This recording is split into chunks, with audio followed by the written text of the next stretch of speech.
Life is complex. Join us for the simple gifts of wisdom, love, and delight in the written word. The Federalist Papers, Federalist number 85, Concluding Remarks, by Alexander Hamilton. To the people of the State of New York. According to the formal division of the subject of these papers, announced in my first number, there would appear still to remain for discussion 2 points.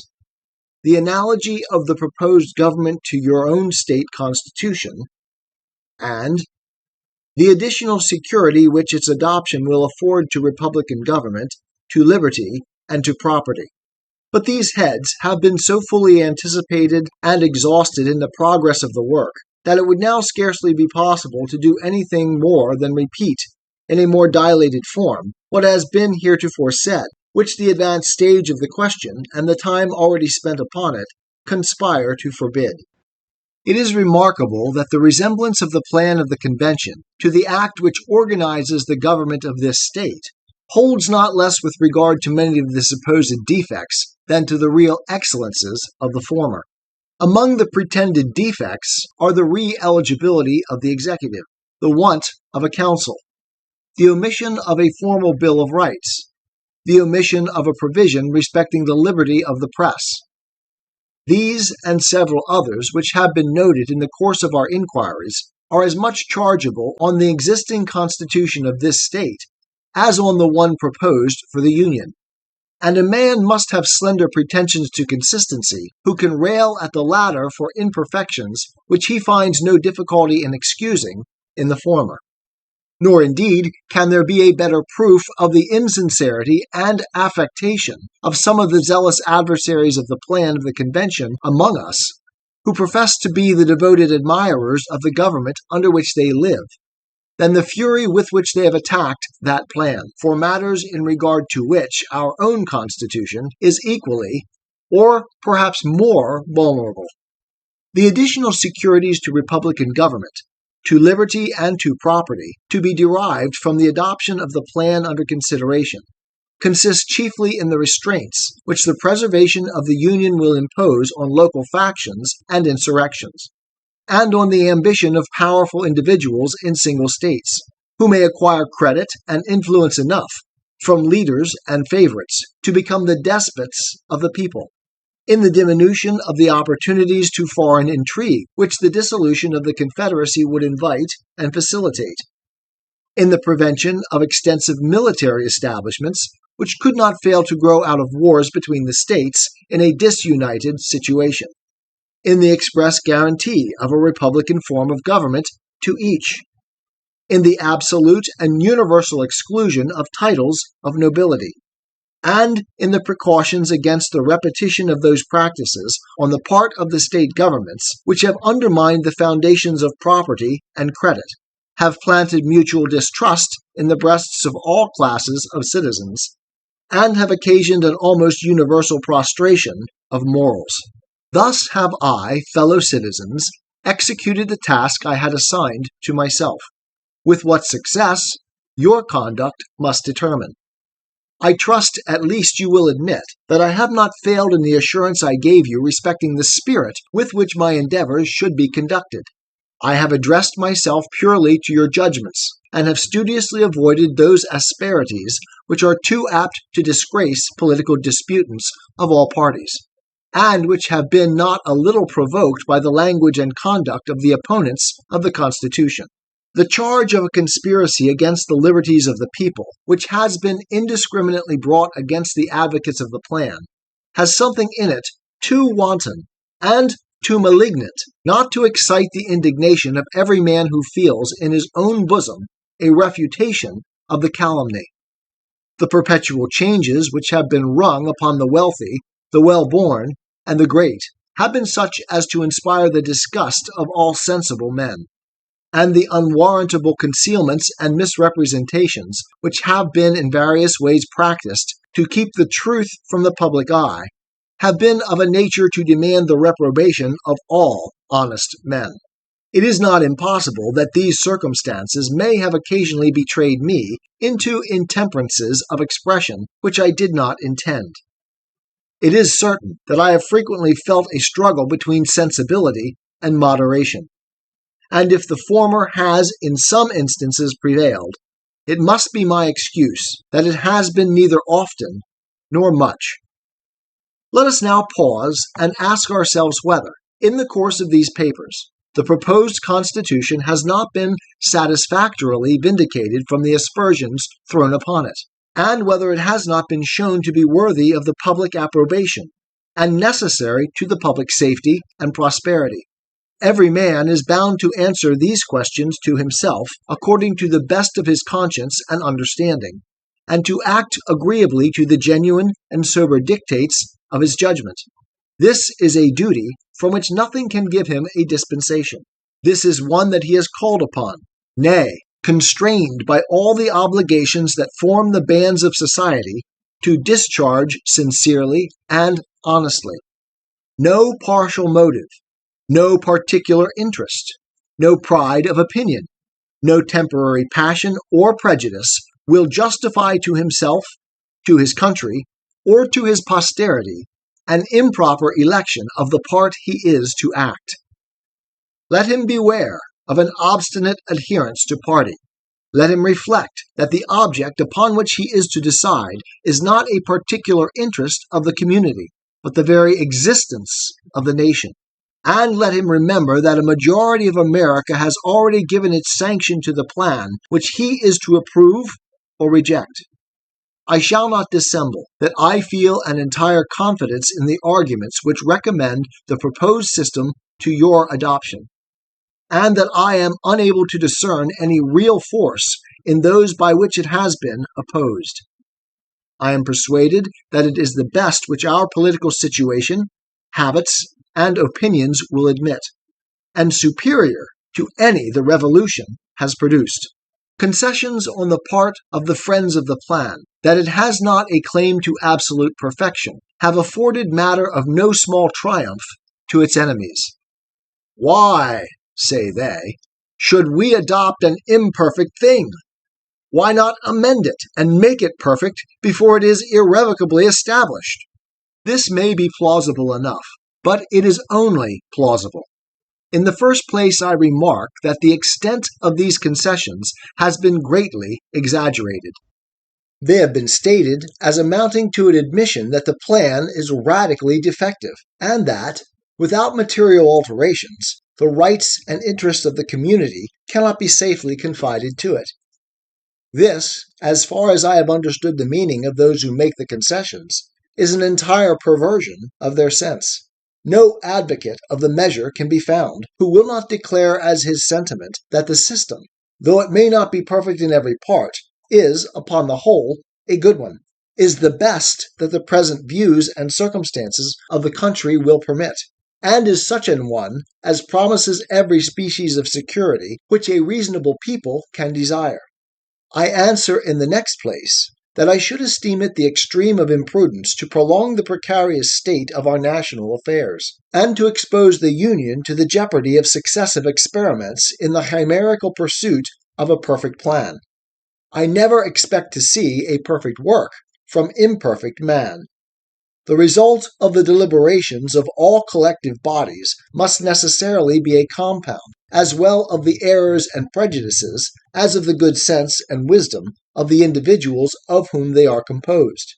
The compacts, which are to embrace 13 distinct states in a common bond of amity and union, must as necessarily be a compromise of as many dissimilar interests and inclinations. How can perfection spring from such materials? The reasons assigned in an excellent little pamphlet, lately published in this city, are unanswerable to show the utter improbability of assembling a new convention under circumstances in any degree so favorable to a happy issue as those in which the late convention met, deliberated, and concluded. I will not repeat the arguments there used, as I presume the production itself has had an extensive circulation. It is certainly well worthy the perusal of every friend to his country. There is, however, one point of light in which the subject of amendments still remains to be considered, and in which it has not yet been exhibited to public view. I cannot resolve to conclude without first taking a survey of it in this aspect. It appears to me susceptible of absolute demonstration that it will be far more easy to obtain subsequent than previous amendments to the Constitution. The moment an alteration is made in the present plan, it becomes, to the purpose of adoption, a new one, and must undergo a new decision of each state. To its complete establishment throughout the Union, it will therefore require the concurrence of 13 states. If, on the contrary, the Constitution proposed should once be ratified by all the states as it stands, alterations in it may at any time be effected by 9 states. Here, then, the chances are as 13 to 9 in favor of subsequent amendment, rather than of the original adoption of an entire system. This is not all. Every constitution for the United States must inevitably consist of a great variety of particulars, in which 13 independent states are to be accommodated in their interests or opinions of interest. We may of course expect to see, in any body of men charged with its original formation, very different combinations of the parts under different points. Many of those who form a majority on one question may become the minority on a second, and an association dissimilar to either may constitute the majority on a third. Hence, the necessity of molding and arranging all the particulars which are to compose the whole in such a manner as to satisfy all the parties to the compact, and hence, also, an immense multiplication of difficulties and casualties in obtaining the collective assent to a final act. The degree of that multiplication must evidently be in a ratio to the number of particulars and the number of parties. But every amendment to the Constitution, if once established, would be a single proposition, and might be brought forward singly. There would then be no necessity for management or compromise in relation to any other point, no giving nor taking. The will of the requisite number would at once bring the matter to a decisive issue, and consequently, whenever 9, or rather 10 states, were united in the desire of a particular amendment, that amendment must infallibly take place. There can, therefore, be no comparison between the facility of effecting an amendment and that of establishing in the first instance a complete constitution. In opposition to the probability of subsequent amendments, it has been urged that the persons delegated to the administration of the national government will always be disinclined to yield up any portion of the authority of which they were once possessed. For my own part, I acknowledge a thorough conviction that any amendments which may, upon mature consideration, be thought useful, will be applicable to the organization of the government, not to the mass of its powers. And on this account alone, I think there is no weight in the observation just stated. I also think there is little weight in it on another account. The intrinsic difficulty of governing 13 states, at any rate independent of calculations upon an ordinary degree of public spirit and integrity, will, in my opinion, constantly impose on the national rulers the necessity of a spirit of accommodation to the reasonable expectations of their constituents. But there is yet a further consideration which proves beyond the possibility of a doubt that the observation is futile. It is this, that the national rulers, whenever 9 states concur, will have no option upon the subject. By the 5th article of the plan, the Congress will be obliged, quote, on the application of the legislatures of 2/3 of the states, which at present amount to 9, to call a convention for proposing amendments which shall be valid to all intents and purposes as part of the Constitution, when ratified by the legislatures of 3/4 of the states, or by conventions in 3/4 thereof. End quote. The words of this article are peremptory. The Congress, quote, shall call a convention. End quote. Nothing in this particular is left to the discretion of that body, and of consequence, all the declamation about the disinclination to a change vanishes in air.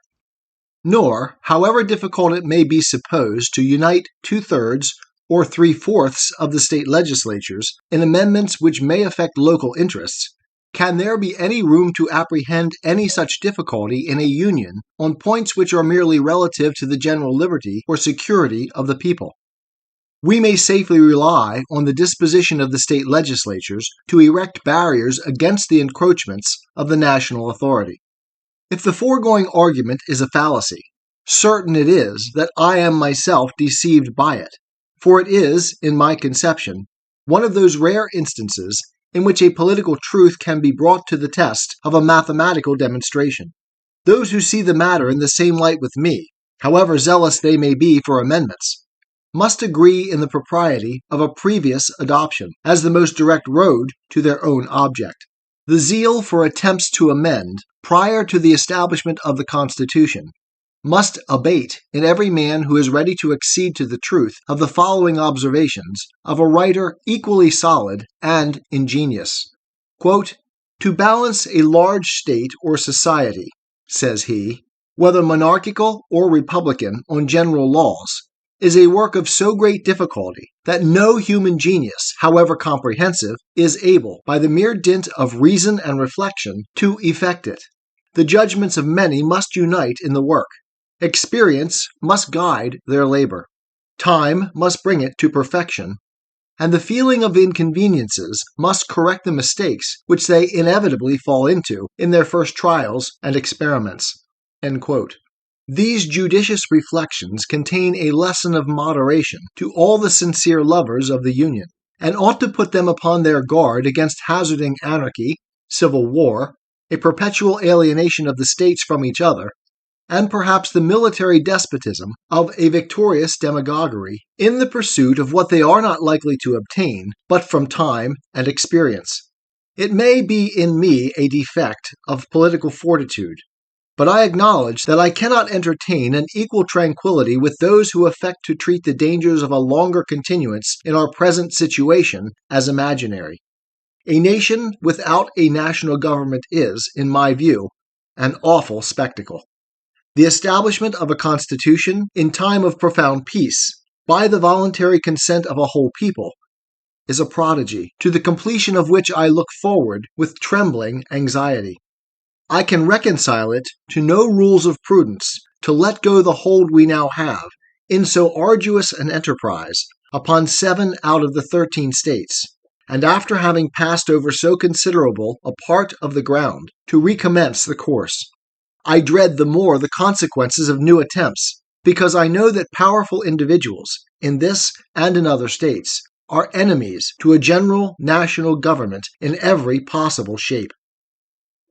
Publius. "'Tis the gift to be simple, 'tis the gift to be free, 'tis the gift to come down where we ought to be, and when we find ourselves in the place just right, 'twill be in the valley of love and delight. When true simplicity is gained, to bow and to bend, we will not be ashamed. To turn will be our delight, till by turning, we come round right.